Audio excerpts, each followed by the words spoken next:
Shalom, shalom, brothers and sisters. Shalom, shalom. Welcome back to the channel. Welcome back to Trumpet's Call. I'm AmarYaH.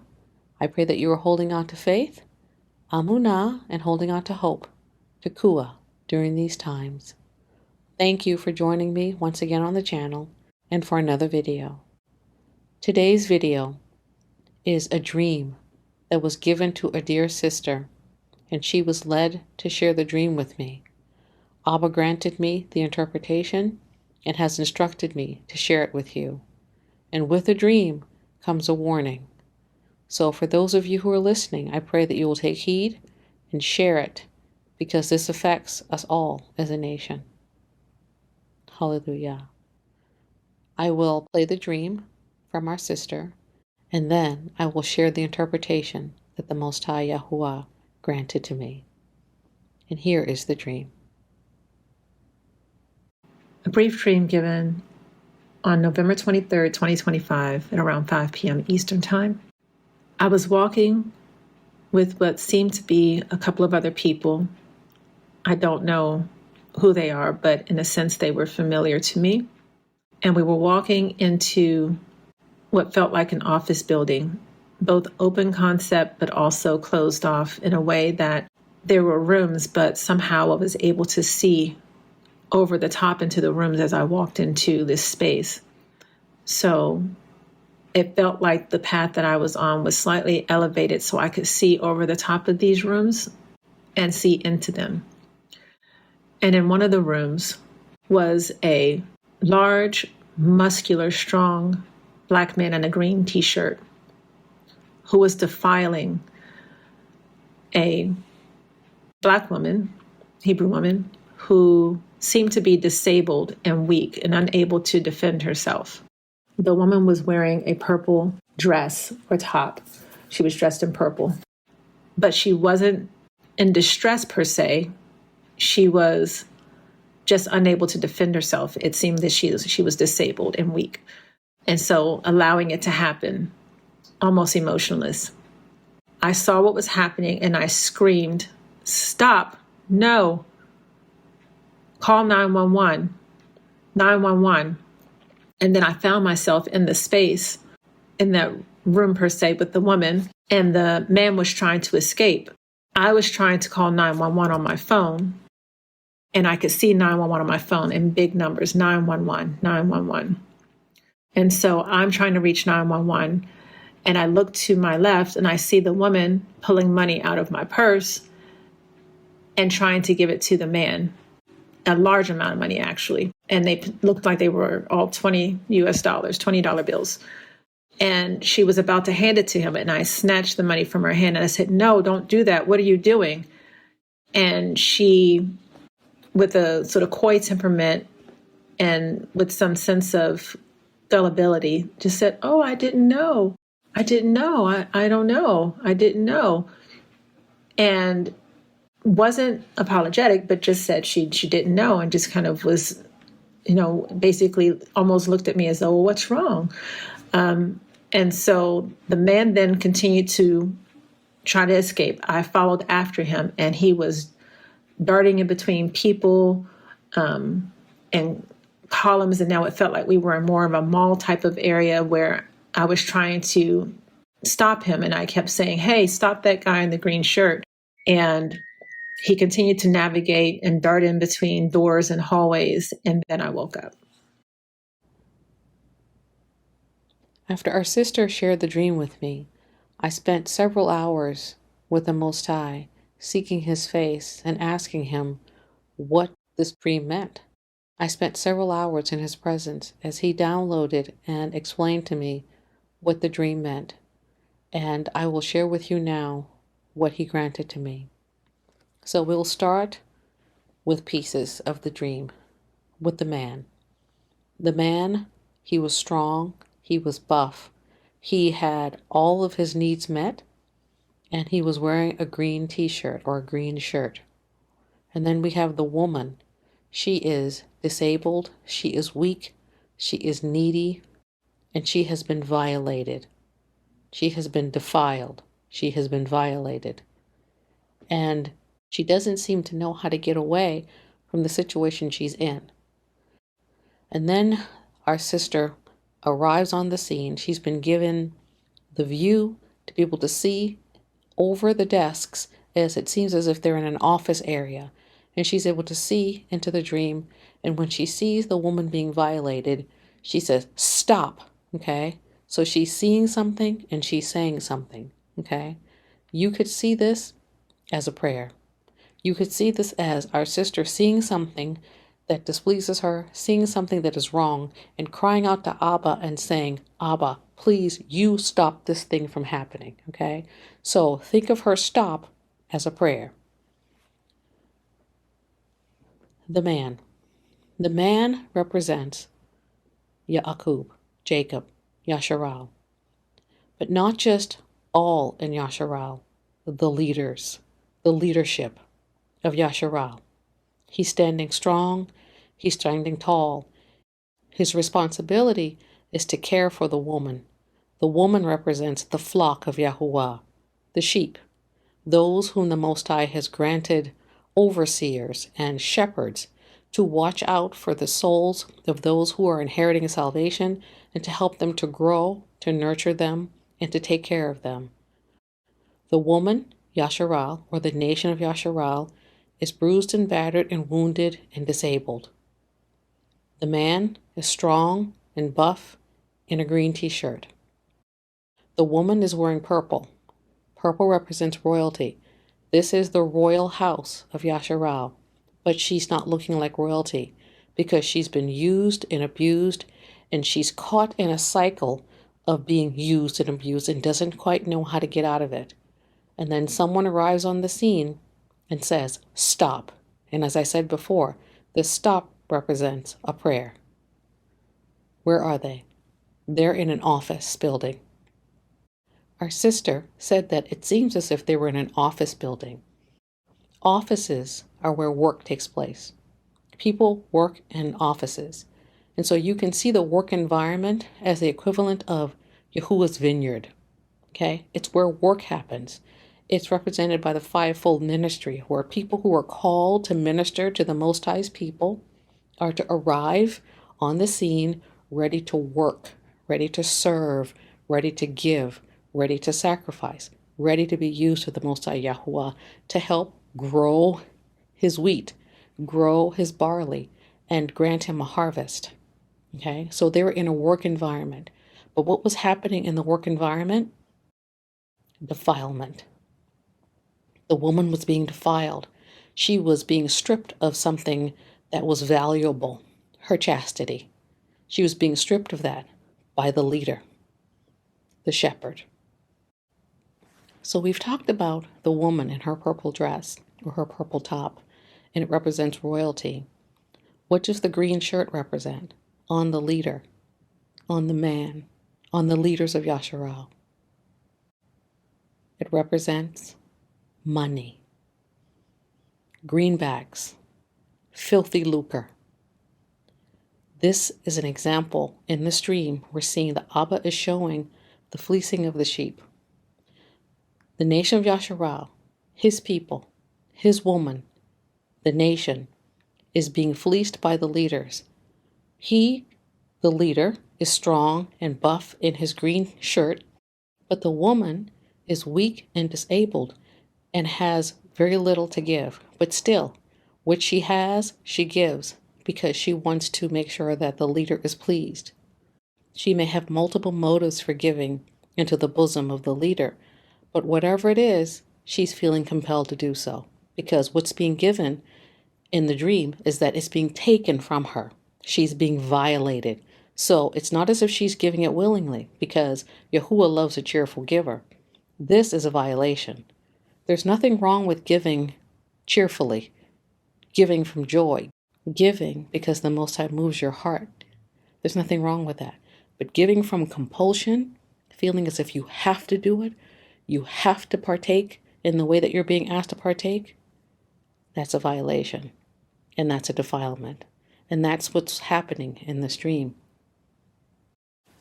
So our sister shows up on the scene. She cries, "Halt, stop," which represents a prayer. And the man stops. Okay?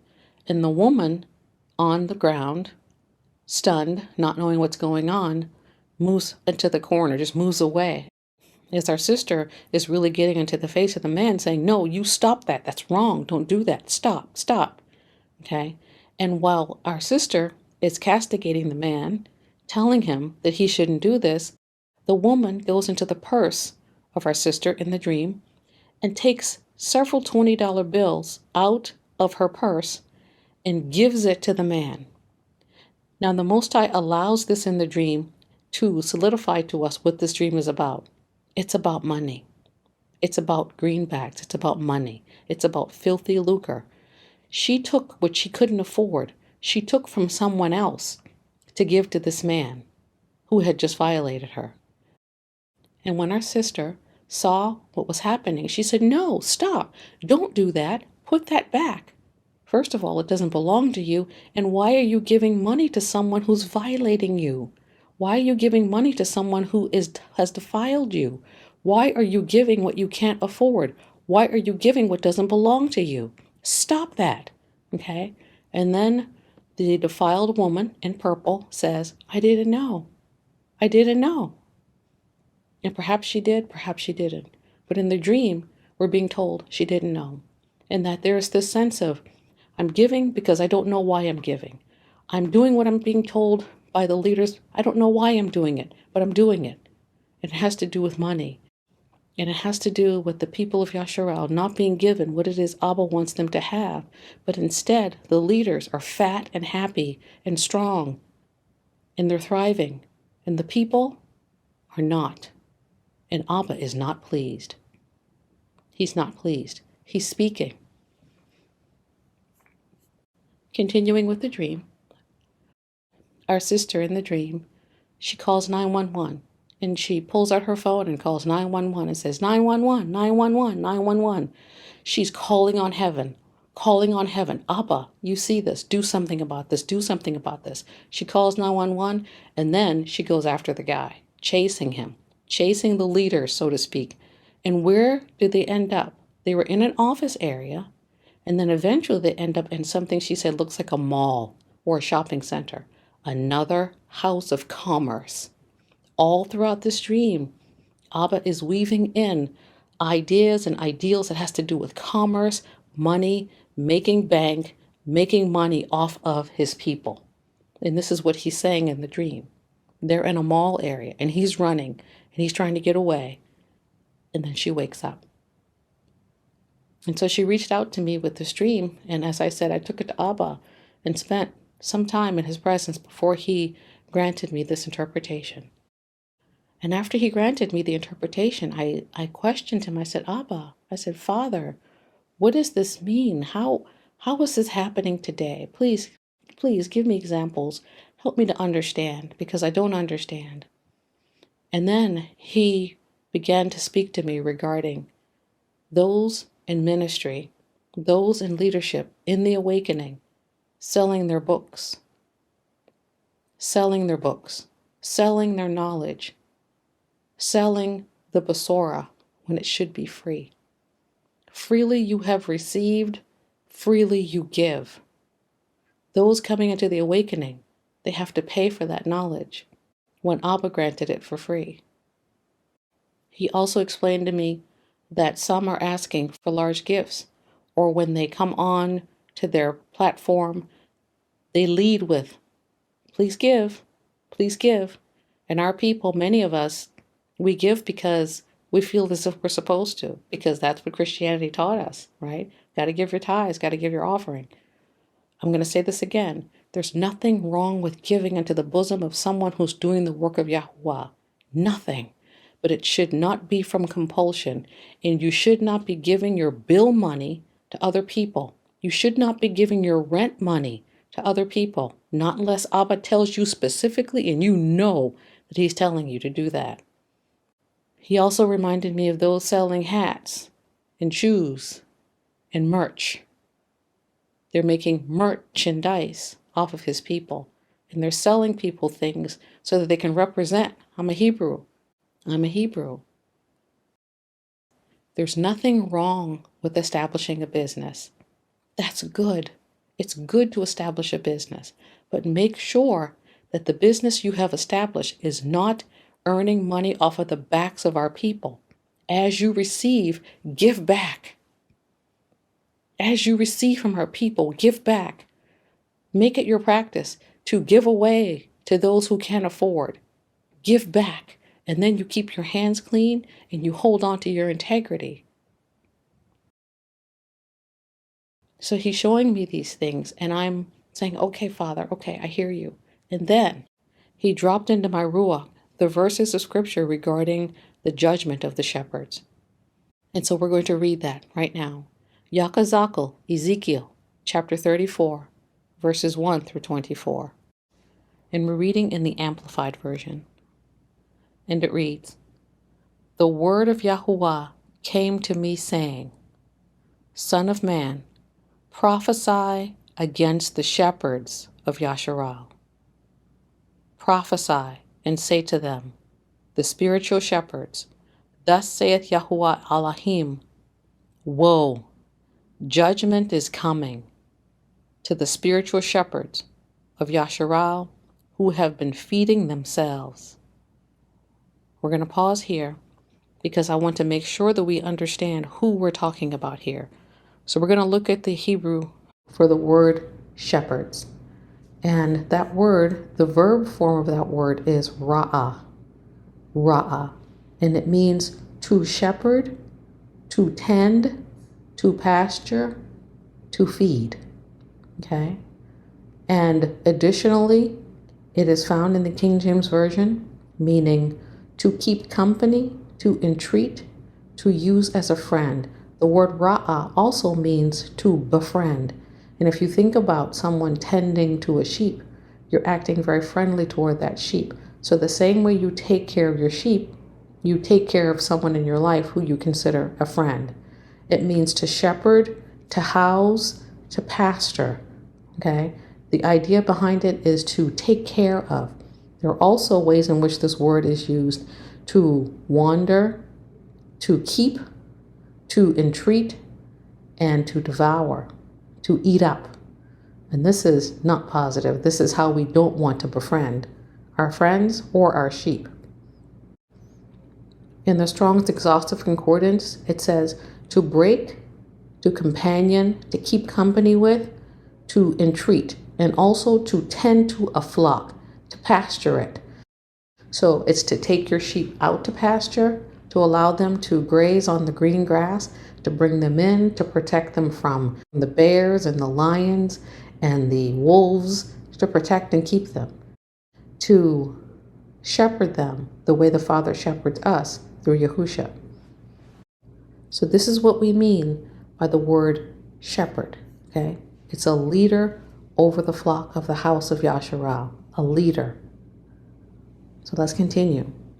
He says, Thus saith Yahuah Elohim, Woe, judgment is coming to the spiritual shepherds of Yasharal who have been feeding themselves. Should not the shepherds feed the flock?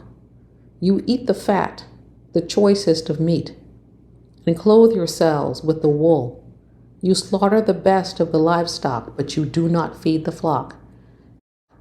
If you recall, in the dream, the man was very strong. He was very buff. He looked very well fed, very well taken care of. But the woman was weak and disabled and didn't have what she needed. And still, she was giving to him. Let's continue. You have not strengthened those who are weak. You have not healed the sick. You have not bandaged the cripple. You have not brought back those gone astray. You have not looked for the lost, but you have ruled them with force and violence. They were scattered because there was no shepherd, and when they were scattered, they became food for all the predators of the field. My flock wandered through all the mountains and on every high hill. My flock was scattered all over the face of the earth, and no one searched or sought them. Therefore, you spiritual shepherds, hear the word of Yahuah. As I live, says Yahuah Elohim, certainly because my flock has become prey, My flock has even become food for every predator of the field, for lack of a shepherd. And my shepherds did not search for my flock, but rather the shepherds fed themselves and did not feed my flock. As shepherds, as leaders of the Most High Yahuah, our goal and our objective every day should be to feed the flock of Yahuah and not to feed ourselves.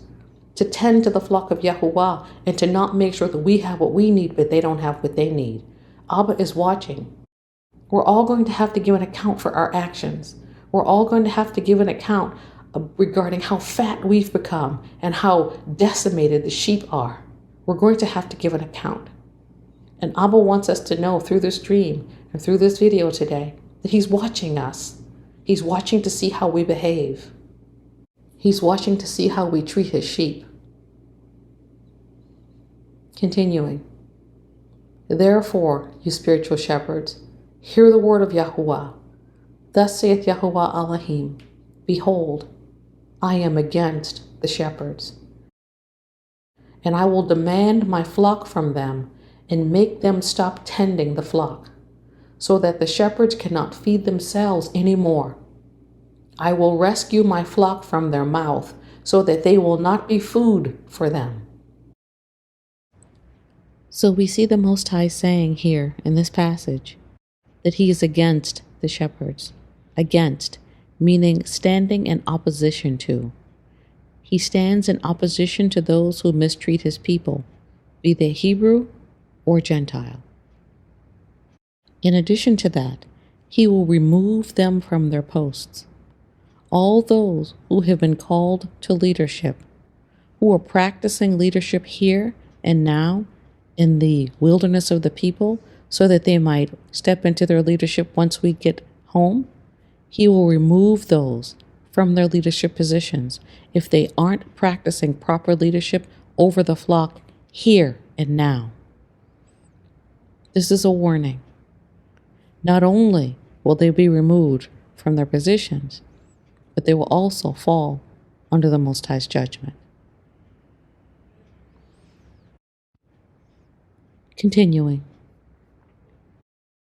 For thus saith Yahuah Elohim, behold, I myself will search for my flock and seek them out, as a shepherd cares for his sheep on the day that he is among his scattered flock.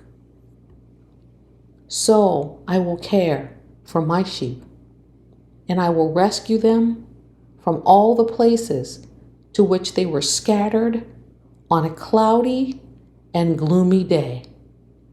I will bring them out from the nations and gather them from the countries and bring them to their own land, and I will feed them on the mountains of Yasharal, by the streams, and in all inhabited places of the land. Pausing here, it is very clear that this prophecy is an end times prophecy. Now, is it possible to have scriptures that are dual or multiple fulfillment? Yes, it's very possible that these verses of scripture and Abba's sight have been fulfilled, but they have not been fulfilled in the way that they're going to be fulfilled soon, because Yahuah is speaking out against the shepherds who have not fed his flock, who have been scattered all over the world. And he says, I'm going to take my sheep out of the care of the shepherds who have not cared for them, and I'm going to gather them to myself. When? When is he going to do this? He says, I'm going to rescue them from all the places they were scattered on a cloudy and gloomy day. The day of Yahuah is a day of clouds and darkness. The Father is telling us at the end of this age, the time that we're waiting for, when we're waiting to be gathered home, the Father is going to gather his sheep, but he's also going to bring judgment to those shepherds who have not done their due diligence with regard to his people. He's watching us. He's watching us. May we have a good report. He goes on to say he's going to bring his sheep back into the mountains of Yasharal, by the streams, and by the inhabited places of the land. He says, I will feed them in a good pasture, and their grazing ground will be on the mountain heights of Yasharah. He will take care of his sheep, and he will wrench all of his sheep out of the hands and out of the mouths of those who have taken advantage of them and made merchandise of them, and have taken advantage of them for filthy lucre's sake. Abba sees and he knows. He knows. We should not be looking to get rich in Babylon. We should be looking to humble ourselves under the mighty hand of Yahuah and being prepared in our ruachs to get out of here, being surrendered unto the Father and unto his Son, and being prepared to huddle together, to endure hardness like good soldiers, and preparing and readying our heart to stand before the bridegroom. That's what we should be doing. We should not be looking to get rich. We should not be having get rich quick schemes on the backs of Yahuwah's people. He's watching. He's watching. It goes on to say, there they will lie down on good grazing ground and feed in rich pasture on the mountains of Yasharah. I will feed my flock, and I will let them lie down to rest, says Yahuah Elohim. I will seek the lost, bring back the scattered, bandage the crippled, and strengthen the weak and the sick. But I will destroy the fat and the strong, who have become hard-hearted and perverse. I will feed them with judgment and punishment. And as for you, my flock, thus saith Yahuah Elohim, behold, I judge between one sheep and another, between the rams and the male goats, between the righteous and the unrighteous. Is it too little a thing for you that you, unrighteous ones who are well fed, feed in the best pastures, yet you must trample down with your feet of wickedness the rest of your pastures? Or that you drink clear, still water, yet you must muddy with your feet of wickedness the rest of the water? As for my flock, the righteous, they must feed on what you trample with your feet and what you muddy with your feet. The imagery that the Most High is creating here with these passages is that those strong sheep, those strong leaders, or the shepherds, they enter into the waters, the clear waters, to drink, and they stomp and they stomp and they move around in the waters to muddy the waters. They muddy the waters so that by the time the other sheep go into the waters to drink, the water is muddy. Okay? So you can see this in a physical way and in a ruachal or spiritual way. Physically speaking, the larger body of sheep get to drink dirty water because of the actions of the strong sheep, of the shepherds. That's what we're being told. The water was clear, but the sheep get dirty water due to the actions of the strong sheep and the shepherds. In addition to that, you could also think of water as doctrine, of truth. And those strong sheep and those shepherds who were supposed to be spreading truth, clear doctrine, clear water, they're muddying the waters so that the sheep are drinking muddied water. False doctrines, muddied water. And the Most High says, this is not what you were called to do. You are here to help my sheep, my children, drink clean water. So this goes deeper than we understand. It's very important that as leaders we do our very best not to trample and muddy the waters so that the sheep come behind us and drink dirty water or dirty doctrine. Continuing. Therefore, thus saith Yahuah Elohim to them, behold, I, myself will judge between the well-fed fat sheep and the lean sheep, because you push with side and shoulder and gore with your horns all those who have become weak and sick until you have scattered them away. Therefore, I will rescue my flock, and they will no longer be prey. And I will judge between one sheep and another, between the yali and the unyali. Then I will appoint over them one shepherd, and he will feed them, a ruler like my servant Dawood. He will feed them and be their shepherd, and I, Yahuah, will be their Aluah, and my servant Dawood will be a prince among them. I, Yahuah, have spoken. May the Most High Baruch the reading of His word. Our Father tells us very clearly here that He will rescue His flock, and we will no longer be prey for the Gentiles, nor for those among us who seek to gore with shoulder and horn, who seek to take advantage of the Most High's people, who seek to hold their sins over their heads, who seek to make merchandise of them, who seek to use them for filthy lucre's sake. There's nothing new under the sun, and the things that Abba sees within the nation now are the same things that he saw back then, and he instructs us to get it right while we still have opportunity to do so. And we must do so. We must get it right. Because the Most High says, I will judge between sheep and sheep, between the yali and the unyali, between the righteous and the unrighteous. He will separate the sheep among us from the goats among us, who were merely sheep in disguise. He will separate the good fish from the bad fish. He will separate the wheat from the tares. And so we must all do our due diligence to be what Abba has called us to be.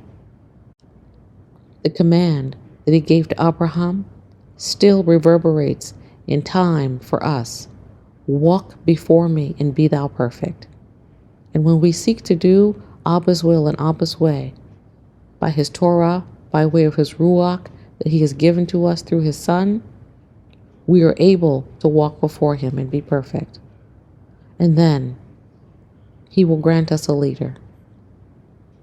He will grant us a leader, a shepherd, one like himself, Yahusha, and his servant, the offspring of Dawood, the root of Jesse, will comfort the sheep, will lead the sheep along pastures, verdant green pastures, and clean water, and he will restore our souls by the power of the Father who is in him. But Yahusha, when he went to the heavenly realms, he assigned prophets and preachers and teachers and evangelists and pastors, those to do the work of ministry, those to help mature those in Abba's vineyard, those to help mature the weak ones, the strong ones helping the weak ones. We have to take it as a sacred honor to stand as Yahusha's servants, serving those who were looking to us to say, follow me as I follow Mashiach. So the Father, through this dream, has spoken. And through Yakazakal, chapter 34, he has spoken. May we all take heed.